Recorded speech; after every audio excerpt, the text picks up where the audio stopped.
Hello friends. I pray आप और आपकी फैमिली हेल्दी रहे। वेल्दी कैसे होना है इस पे डिस्कस करते हैं। इतना तो हर कोई समझ गया है कि आने वाला समय ऑनलाइन से जुड़ी चीज़ों का है और उनसे जुड़ी कंपनियों को फ़ायदा होना है।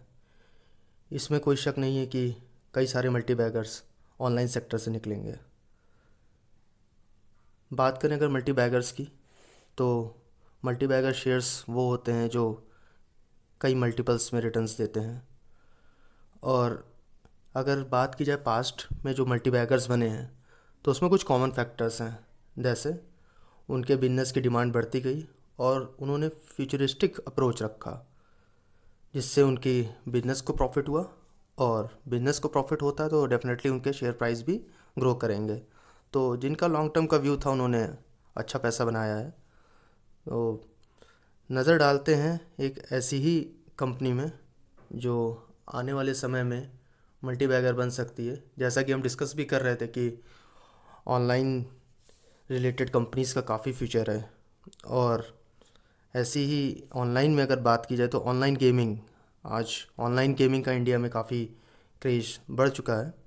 तो नज़र डालते हैं एक ऐसी ही कंपनी में जो ऑनलाइन गेमिंग से रिलेटेड काम कर रही है। नज़ारा टेक्नोलॉजी एक लिस्टेड आईपीओ है, जो अभी हाल ही में कंपनी ने अपना आईपीओ लाया था। और ये आईपीओ लॉन्च हुआ था, जिसमें जिन लोगों को आईपीओ अलॉटमेंट हुआ था उनको अच्छा प्रॉफिट हुआ था। कंपनी का बिजनेस यूनिक है और अपने सेक्टर की एकमात्र लिस्टेड कंपनी है। स्टॉक मार्केट में जो लोग मोस्टली इन्वेस्ट करते हैं या काफ़ी टाइम से इन्वेस्ट करते आ रहे हैं, तो खासकर एक चीज़ लोग बहुत फॉलो करते हैं कि अपने सेक्टर से जुड़ी जो टॉप मोस्ट कंपनी है, जो लीडर है, मार्केट लीडर है, उसमें इन्वेस्ट करते हैं तो मोस्टली वो पैसा बना के देखती है। इधर आप देख पा रहे हो कि टॉप स्टॉक्स इन कंप्यूटर गेमिंग सॉफ्टवेयर, इसमें आपको सिर्फ एक ही कंपनी शो हो रही है, नज़ारा टेक्नोलॉजीज़। तो एक तरह से हम कह सकते हैं कंपनी की मोनोपोली है, क्योंकि और कोई कंपनी इससे रिलेटेड लिस्टेड नहीं है स्टॉक मार्केट में। ये तो एक तरीके से कंपनी का ओवरव्यू हो गया। पर जब हम फंडामेंटल्स की बात करते हैं तो और भी चीज़ें निकल के आती हैं, क्योंकि मल्टीबैगर्स जब आप सेलेक्ट कर रहे हो तो कंपनी के फंडामेंटल्स बहुत ही इंपॉर्टेंट है। कंपनी हाल ही में लिस्ट हुई है तो अभी कोई बहुत ज़्यादा इन्फॉर्मेशन नहीं आई है। तो फिर भी हम जो देख सकते हैं कंपनी की मार्केट कैप, वो आप देख सकते हो 5,450 करोड़ के आसपास है। जो सेल्स है वो 46.12 करोड़ की है। शेयर्स इन फ्लोट 2.14 करोड़ के हैं। और जो भी डिटेल्स हैं अभी आप देख रहे होगे स्क्रीन पे। अगर ईपीएस की बात की जाए तो मार्च 2020 का 2.74 है, वहीं मार्च 19 में ईपीएस 0.81 था, तो ये बढ़ा है। सेल्स आप देख सकते हैं मार्च 19 में 43.4 करोड़ की थी, जो कि मार्च 20 में 46.1 करोड़ की बढ़ के आई है। टॉप ओनर्स की बात की जाए तो आप देख सकते हो मार्च 21 का जो डेटा है, मित्र इन्फोटेक एलएलपी 17.28%, अर्पित खंडेलवाल 11.32%, राकेश झुंझुनवाला राधेश्याम 10.82%। यहाँ पे राकेश जी का नाम आया है तो जो लोग स्टॉक मार्केट से जुड़े हुए हैं वो जानते ही हैं, राकेश जी को बिग बुल कहा जाता है स्टॉक मार्केट का। तो वो उन्होंने भी अगर किसी कंपनी में निवेश किया है और वो भी होल्डिंग 10.82% की, तो उन्होंने भी कुछ फैक्टर्स सोच के ही किया होगा। कंपनी में आने वाले टाइम में कुछ फ्यूचर ग्रोथ दिख रही होगी इसलिए इन्वेस्ट किया होगा। बट हम खाली ये फैक्टर लेके इसमें नहीं कर सकते कि राकेश झुनझुनवाला जी की होल्डिंग्स इन्होंने ली है तो खाली बस इसी फैक्टर को कंसीडर करके हम एंट्री बना लें। इसके अलावा आप देख सकते हो टूटस wealth management 6.57%, instant growth limited 3.81%, Nitish Mitra Sen 3.32%, Deutsche Bank AG 2.64%, emerging investment limited 1.81%। और नीचे जो भी आप देख सकते हो यहाँ पे प्रमोट टॉप ओनर्स की जो होल्डिंग्स है वो 1% से 1.90% के बीच में है। तो ये आपने ओनरशिप पैटर्न देखा कंपनी का भी कैसा चल रहा है। बात करें अगर रीसेंट न्यूज़ की, तो आप देख सकते हो अप्रैल 23 को कंपनी ने जो रेवेन्यू ग्रोथ है फाइनेंशियल 21 की वो 84% की है। EBITDA ग्रोथ जो हुआ है वो 470% का है।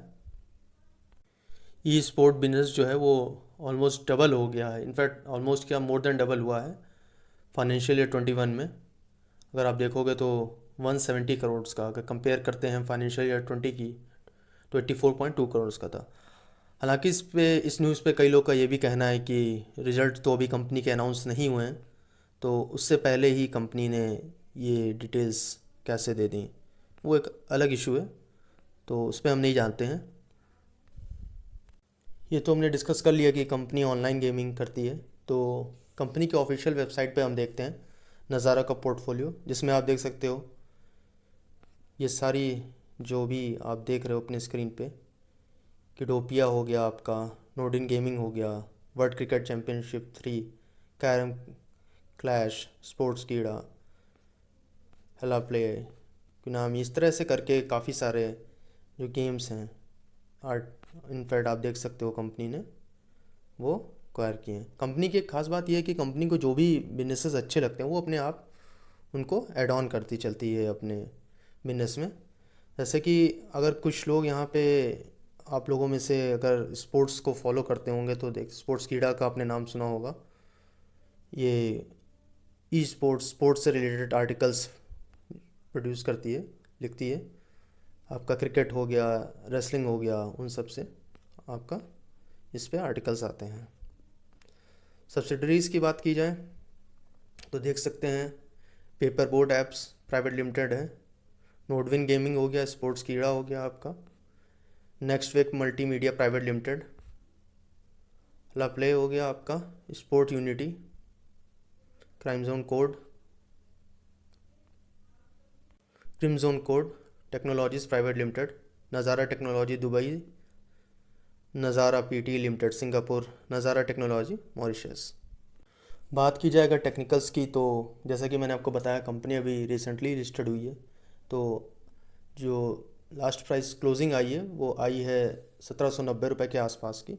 और डेली चार्ट पे अगर हम देखते हैं तो कंपनी जिस दिन लिस्ट हुई थी उस दिन आप देखो कंपनी ने हाई बनाया था आपका 2024 के आसपास का, जो इसका 52 वीक हाई है 2024.90।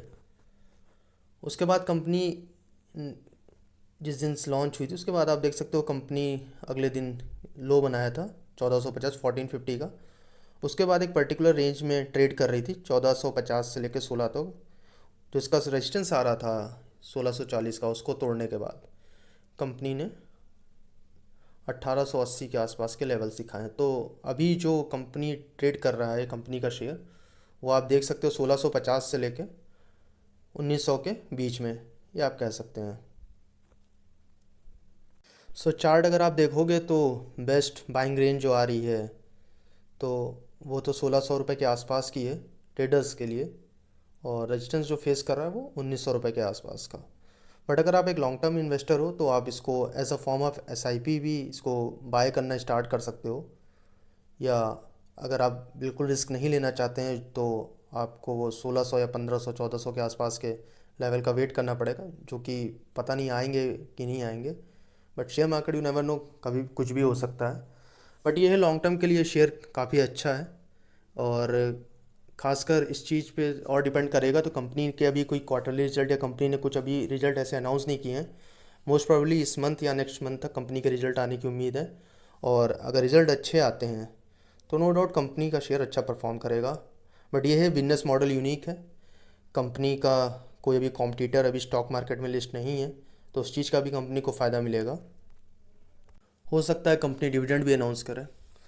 तो एक फैक्टर अगर आप और गौर करो, जो लोग स्टॉक मार्केट में कुछ सालों से हैं, कि जो भी रिसेंटली IPO आए और जिनके बिजनेस मॉडल यूनिक थे तो उन्होंने काफ़ी अच्छे रिटर्न्स बना के दिए हैं। चाहे आप बात करो डिक्सन टेक्नोलॉजी की, रूट मोबाइल, आपका FL इंडिया हो गया, हैप्पीएस्ट माइंड, इन्होंने काफ़ी अच्छे रिटर्न्स दिए हैं। तो हो सकता है आपका नज़ारा टेक्नोलॉजी भी उसी में ऐड ऑन हो जाए। तो दोस्तों इस शेयर पे नज़र ज़रूर रखिएगा, और हो सके तो कुछ लेवल्स आप अपने अकॉर्डिंगली उसमें आप एंट्री बना सकते हैं और अच्छे रिटर्न्स के लिए इसको लॉन्ग टर्म में होल्ड कर सकते हैं। और एसएल अगर आप लेना चाहें तो 1000 रुपये के आसपास का ले सकते हैं, बट वो लॉन्ग टर्म इन्वेस्टर या ट्रेडर्स के लिए है। लॉन्ग टर्म इन्वेस्टर्स इसको होल्ड करके चल सकते हैं। इस चीज़ पे और डिपेंड करेगा कि कंपनी के रिजल्ट्स कैसे आते हैं, क्वार्टर ऑन क्वार्टर कैसे ग्रो कर रही है। बट कंपनी का जैसा कि मानना है कि कंपनी अभी प्रॉफिट से ज़्यादा जो है कंपनी बिजनेस पे अपने ज़्यादा फोकस कर रही है। कंपनी अच्छे अच्छे बिजनेस को अपने साथ ऐड ऑन करने चाह रही है, तो इसको बिल्कुल अपने वॉच लिस्ट पे रखिए, ऐड करते रहिए। एंड कोविड का टाइम है तो टेक केयर, आप अपनी फैमिली के साथ ही घर पे ही रहिए, स्वस्थ रहिए, यही मेरी कामना है। टेक केयर दोस्तों।